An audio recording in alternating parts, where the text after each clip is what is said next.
terjadi dalam hidup saudara. Ada yang bisa menceritakan apa yang saudara rasakan, apa yang saudara alami ketika berjumpa dengan Yesus dan menerima Yesus sebagai Tuhan dan Juru Selamat pribadi. Mungkin ada yang sudah lupa ya bagaimana peristiwa itu ketika saudara berjumpa dengan Tuhan secara pribadi. John Newton yang menulis lagu yang baru kita nyanyi,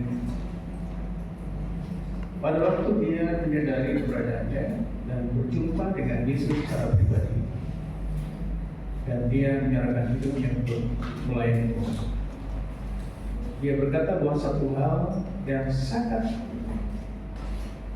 menguatkan, bahkan memotivasinya untuk hidup adalah menyadari akan kesalahan, bahwa dia adalah orang yang layak binasa, celaka, tapi hanya karena anugerah dia bisa diselamatkan, dan dia menyerahkan diri untuk melayani Tuhan. Jadi ketika seseorang berjumpa dengan Yesus secara pribadi, pasti ada perubahan yang terjadi dan menyerahkan diri untuk mengambil bagian dalam pelayanan. Kalau kita baca dalam Alkitab dan melihat bagaimana ketika Tuhan Yesus berjumpa dengan seseorang dan ketika orang itu berjumpa dengan Yesus, pasti dia mengalami perubahan. Dan ketika mengalami perubahan, dia digerakkan, bahkan digairahkan untuk menceritakan pengalaman perjumpaannya itu dengan Tuhan Yesus. Saya mengajak kita melihat satu pribadi yang ketika berjumpa dengan Yesus secara pribadi. Dalam Yohanes pasal 4, perempuan Samaria dijelaskan di sini begitu panjang. Dia berdialog dengan Tuhan Yesus. Pada waktu dia berjumpa dengan Tuhan Yesus di sumur Yakub, dia melihat Tuhan Yesus sebagai musuh, karena orang-orang Yahudi tidak bergaul dengan orang-orang Samaria. Dia memandang Yesus sebagai musuh. Bahkan Tuhan Yesus minta tolong kepada dia untuk air, timba air pun dia tidak mau kasih. Betul-betul sangat-sangat menunjukkan tentang permusuhan. Jadi pada waktu dia berjumpa dengan Yesus, dia melihat Yesus sebagai musuhnya.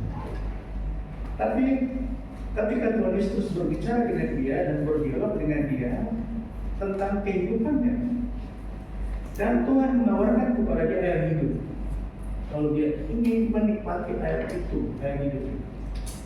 Dan Tuhan berkata kepadanya, pergilah dulu, panggil suamimu.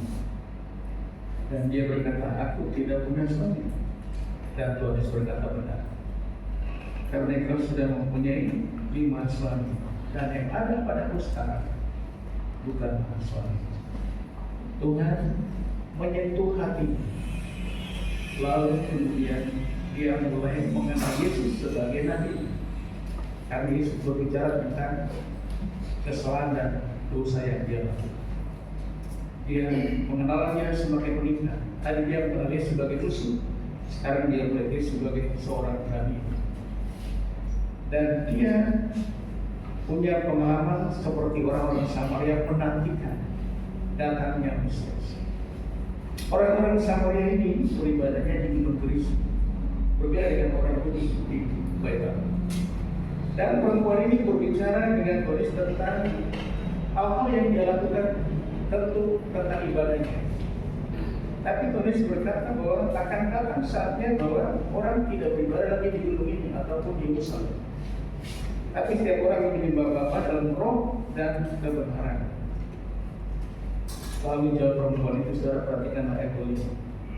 Aku tahu bahwa Mesias akan datang, yang disebut juga Kristus.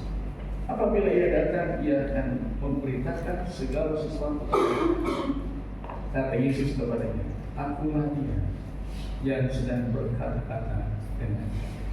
Saudara, pengenalannya semakin meningkat. Tadi dia mengenali sebagai musuh, kemudian dia mengenali sebagai nabi, sekarang dia mengenal Yesus sebagai Mesias. Dan ketika dia mengenal Yesus sebagai Mesias, dia langsung pergi meninggalkan timbanya. Tadi Tuhan minta timbanya dan mau kasih, Tuhan minta air saya tidak mau kasih. Tapi ketika dia berjumpa dengan Yesus secara pribadi, dia berbagi perubahan lagi. Tanpa disuruh, dia langsung pergi ke kota Samaria dan menceritakan bagaimana perjumpaannya dengan Tuhan Yesus. Jadi Alkitab mencatat bahwa ketika seseorang berjumpa secara pribadi dengan Tuhan Yesus, dia digerakkan untuk bercerita tentang pengalaman pribadinya. Jadi sesungguhnya ketika kita berjumpa dengan Yesus secara pribadi dan mengalami perubahan, pengalaman itu sebenarnya tidak bisa disembunyikan. Karena itu pengalaman yang luar biasa dan perlu disampaikan, diceritakan kepada orang lain. Dan ketika dia bercerita kepada orang-orang di kota Samaria, orang-orang itu datang kepada Yesus. Dia telah menjadi alat bagi Tuhan untuk membawa orang-orang akan kepada Tuhan Yesus. Jadi penting sekali prinsipnya bahwa ketika kita berjumpa dengan Yesus secara pribadi, kita mengalami perubahan. Dan perubahan itu mendorong kita untuk tidak bisa menyembunyikan pengalaman perjumpaan dengan Tuhan Yesus, menceritakan kepada orang. Sebab kita ingin juga agar setiap orang lain mengalami pengalaman yang sama, perjumpaan secara pribadi dengan Yesus dan mengalami perubahan dalam hidupnya, dan dia juga akan menceritakan lagi kepada orang lain tentang pengalaman pribadi itu dengan Tuhan Yesus. Ada nyanyian yang mengatakan, sejak ku terima Yesus, sejak ku terima Yesus, ada perubahan ajaib yang terjadi dalam hidup kita. Itu lagu yang disukai dulu oleh orang-orang berkata, sejak ku terima Yesus, sejak ku terima Yesus, ada perubahan ajaib yang terjadi dalam kehidupan baru terjadi ketika seseorang berjumpa dengan Tuhan Yesus secara pribadi. Alkitab mencatat tentang orang-orang yang ketika berjumpa dengan Yesus mereka mengalami perubahan. Bukan saja perempuan Samaria ini, tetapi juga saudara perhatikan seperti dalam Markus pasal yang keempat dan juga di pasal 5 itu dijelaskan di sana. Markus 4 ketika orang-orang berjumpa dengan Tuhan Yesus, tapi juga ada seorang yang kerasukan setan di Markus pasal 5. Orang gila di Gadara. Ketika dia berjumpa dengan Tuhan Yesus secara pribadi, Tuhan mengubah dia secara ajaib. Dia membuat perubahan secara ajaib. Dan diceritakan bahwa orang ini ketika dirasuk sama roh jahat, dia tidak bisa dijinakan, dia salah lihat. Walaupun orang mengikat dia dengan rantai kapal sekalipun, dia akan memutuskan. Dan dia sungguh menakutkan orang-orang pada saat itu. Orang tidak berani mendekati dia. Apalagi dia tinggal di kuburan, tinggal di kubur, dan orang-orang juga takut di kubur. Ada nenek moyang bangkit di sana, kan takut juga. Dan orang tidak bisa menjinakkan. Tapi Tuhan Yesus datang, berjumpa dengan orang itu, dan Tuhan mengubahnya. Dia dibebaskan dari kuasa kegelapan itu, dan kemudian dia mengalami perubahan dalam hidup. Lalu kemudian ketika Tuhan Yesus dan murid-murid akan menyeberang melanjutkan pelayanan selanjutnya, dan orang ini ingin mengikut Yesus. Dia mau mengikut Yesus. Baru saja mengalami perubahan dalam hidup dan dia ingin ikut Yesus. Tapi saya perhatikan apa kata Tuhan Yesus kepadanya. Dalam Markus 5 ayat 18 dan seterusnya. Pada waktu Yesus naik lagi ke dalam perahu, orang yang tadinya kerasukan setan itu meminta supaya ia diperkenankan menyertai. Yesus tidak memperkenankannya, tapi ia berkata kepada orang itu, pulanglah ke rumahmu, kepada orang-orang sekampungmu, dan beritahukanlah kepada mereka segala sesuatu yang telah diperbuat oleh Tuhan atasmu, dan bagaimana ia telah mengasihi mereka. Orang ini telah mengalami perubahan, dan dia mau ikut Yesus. Tapi Tuhan Yesus bilang apa? Pulang, ceritakan bagaimana kamu mengalami perubahan, bagaimana kamu berjumpa dengan Yesus dan mengalami perubahan dalam hidup. Bagaimana Ia telah mengasihani engkau. Sebenarnya pemberitaan Injil itu mudah saja. Kita ceritakan bagaimana Tuhan mengasihani kita, bagaimana Tuhan menjamah kita, bagaimana Tuhan mengubah hidup kita. Itu yang kita ceritakan ke orang lain, ya kan? Dia belum masuk STI, ini belum masuk sekolah teologi, ya. Belum juga dibaptis. Tapi Tuhan sudah suruh dia pergi menjadi utusan Injil. Pulang ke rumahmu, jadilah berkat. Ceritakan bagaimana Tuhan mengubah hidup dan dia berubah. Ayat yang selanjutnya, orang itu pun pergilah dan mulai memberitakan di daerah Dekapolis segala apa yang telah diperbuat Yesus atas dirinya, dan mereka semua menjadi heran. Perempuan Samaria tadi datang ke Samaria dan orang-orang juga. Ketika mendengar tentang Yesus, mereka heran, mereka datang kepada Yesus. Orang yang tadinya gila ini ketika dia datang ke kotanya, Dekapolis, 10 kota, dan dia menceritakan apa yang telah Tuhan buat dalam hidupnya, membuat orang-orang heran. Bagaimana orang gila yang tadi sulit untuk dijinakan, dia bisa berubah secara luar biasa. Tidak lain kecuali orang yang berjumpa dengan Yesus. Itulah perubahan yang terjadi dalam hidup. Tidak ada yang sukar, tidak ada yang mustahil bagi Tuhan untuk mengubah kehidupan seseorang. Ketika orang itu berjumpa dengan Yesus, pasti ada perubahan. Dan secara perhatikan, ketika orang itu mengalami perubahan dalam hidupnya, dia tidak bisa menyembunyikan pengalaman yang luar biasa itu dengan Tuhan. Dia pergi dan menceritakan, langsung menjadi utusan Injil, langsung menjadi pemberita Injil. Dia belum mengerti banyak tentang teologi proper dan lain-lain, belum mengerti BAPJ dan lain-lain, belum. Tapi yang ada di hatinya itu sudah cukup, yaitu Yesus. Yesus itu sudah cukup untuk menjadi berita yang besar, berita yang luar biasa. Karena Yesus membawa perubahan dalam kehidupan orang-orang yang belum mengenal. Yesus mengubah bukan orang berdosa. Karena itu berita tentang Yesus itulah yang harus diberitakan. Yesus, karena itu penginjilan itu adalah menyampaikan berita tentang Yesus, bukan tentang hal yang lain. Yesuslah menjadi fokus pemberitaan. Kadang-kadang dalam Natal itu kita ada yang berkhotbah bukan tentang Yesus, tapi tentang hal yang lain.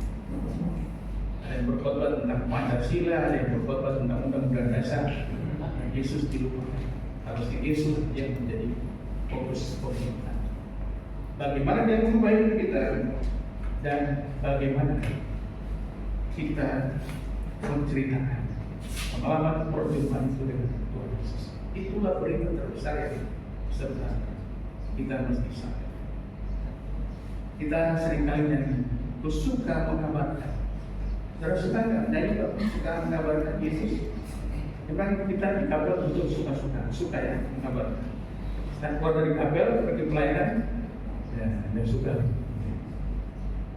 Bukan saja sekedar kita menyanyi, tapi sebenarnya itu menjadi kesukaan. Harusnya kesukaan. Kita menceritakan, memberitakan Yesus kepada orang-orang yang belum pernah mendengarnya, yang belum pernah mendengar. Kita menceritakan kepada.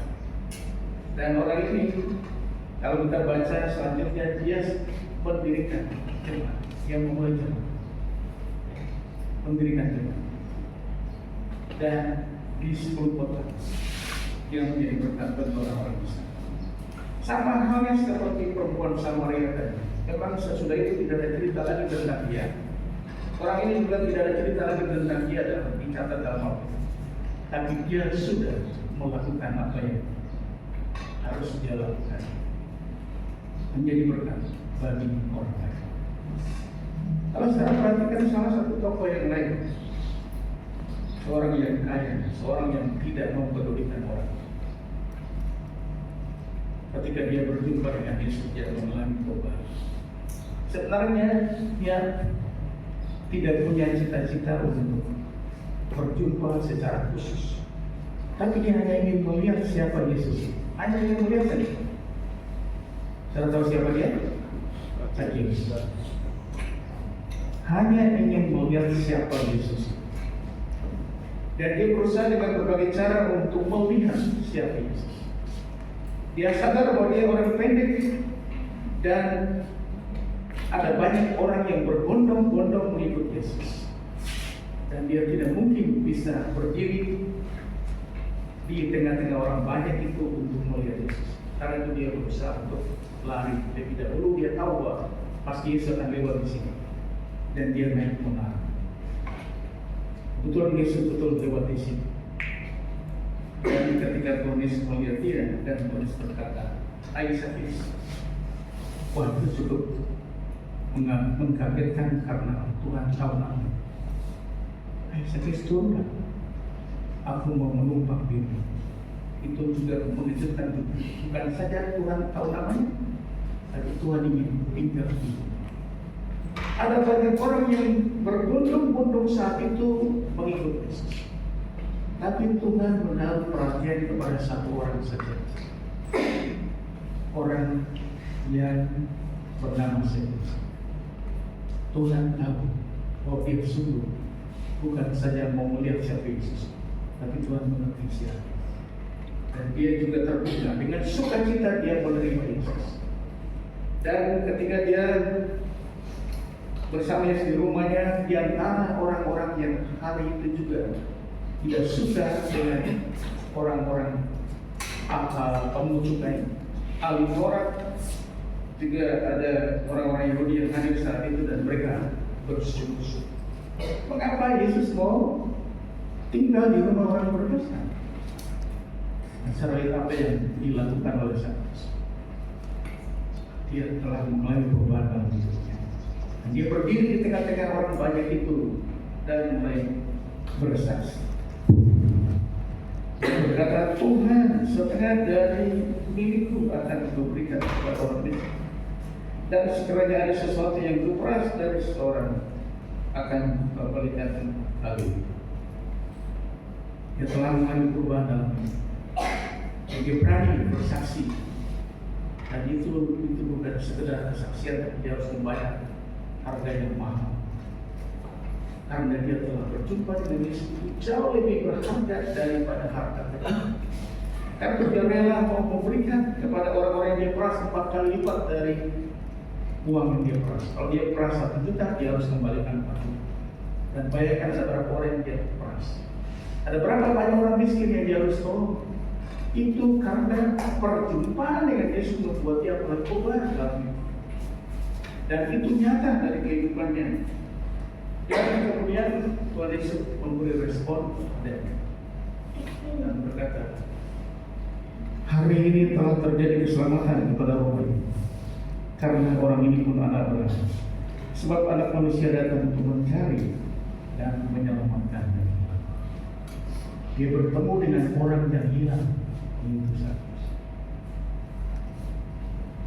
Zakheus mulai perubahan dalam hidupnya, dan dia juga memberikan kepada banyak orang yang hadir saat itu tentang bagaimana Tuhan menjamah hidupnya dan bagaimana dia berubah dalam hidupnya. Jadi sesungguhnya ketika seseorang berjumpa dengan Yesus secara pribadi, pengalaman itu sulit untuk dilupakan. Tetapi itu harus diberitakan kepada orang. Orang lain juga yang belum pernah berjumpa dengan Tuhan Yesus dapat berjumpa dengan Yesus dan mengalami perubahan dalam hidup mereka. Dan seterusnya, perempuan Samaria tadi, orang gila tadi sudah dipulihkan Tuhan. Zakheus ini tidak lagi cerita selanjutnya. Tapi saya percaya bahwa orang-orang yang telah mendengar kesaksian akan melanjutkan cerita itu kepada orang yang tentang Yesus. Disampaikan bahkan sampai hari ini orang-orang yang berjumpa dengan Yesus ketika mereka mengalami perubahan, pengalaman pribadi itu tidak bisa disembunyikan akan diceritakan kepada orang. Kalau saya tanya, pada saudara berjumpa dengan Yesus mau berubah, apakah ada apa yang saudara alami dalam hidup saudara, dan apakah pengalaman dengan Tuhan Yesus itu membuka hati saudara untuk menceritakan kepada orang? Ketika saya berjumpa dengan Yesus secara pribadi, saya tidak bisa sembunyikan itu. Saya langsung cerita kepada orang tua saya. Karena di tempat kami itu orang Kristen tradisi tidak pernah diajarkan tentang toleransi agama. Tidak pernah diajarkan tentang bagaimana percaya terima Yesus. Mama saya majelis di gereja. Dan ketika saya menceritakan lewat surat mereka marah-marah. Tapi harus pulang untuk memberitahu kepada bapak, mama, adik. Mereka harus membuat keputusan untuk percaya terima Yesus. Karena kalau tidak demikian, hanya tahu tentang Yesus tapi tidak punya pengalaman dengan Yesus, itu sama dengan sia-sia. Tidak ada artinya. Karena itu penting sekali untuk kita menceritakan tentang Yesus pada orang. Pelayanan yang kami lakukan juga. Pesan yang perlu untuk disampaikan adalah bagaimana Yesus didengar oleh orang lain. Dan karena kita ini orang yang mendengar tentang Yesus melalui perubahan dalam hidupnya, dan Tuhan akan pakai dia juga untuk menceritakan pengalamannya dengan Yesus itu kepada orang lain, dan orang lain pun akan mengalami perubahan, dan terus menerus pelayanan itu berjalan. Jadi ada pengalaman yang lain juga yang diceritakan dalam Alkitab. Secara boleh temukan bagaimana seseorang berjumpa dengan Yesus, mengalami perubahan, dan menceritakan pengalaman pribadi itu kepada orang. Semua orang yang percaya di Islam. Dan semua yang dicatat di sini orang-orang yang belum pernah sekolah teologi, hanya perjumpaan dengan Yesus. Dan bahkan seperti murid-murid juga, Petrus dijumpai dibawa oleh saudara Andreas. Filipus dibawa siapa? Ketika berjumpa dengan Yesus, bawa temannya kepada Yesus. Dan justru orang-orang yang dipakai secara luar biasa oleh. Karena itu penting sekali terus-menerus pelayanan. Orang-orang yang masih berdosa, yang belum mengenal Tuhan, Tuhan dapat mengubah hidup mereka, dan Tuhan juga dapat memakai hidup mereka kemudian hari untuk menjadi berkat bagi banyak orang. Kiranya Tuhan menguatkan, menyegarkan, dan memberkati, dan mendorong kita supaya kita lebih semangat lagi melihat orang-orang yang perlu Yesus, karena kita tahu bahwa Tuhan dapat memakai hidup mereka untuk menjadi berkat bagi orang lain. Kita berdoa bersama-sama, mohon nasihat berdoa dan juga mengakhiri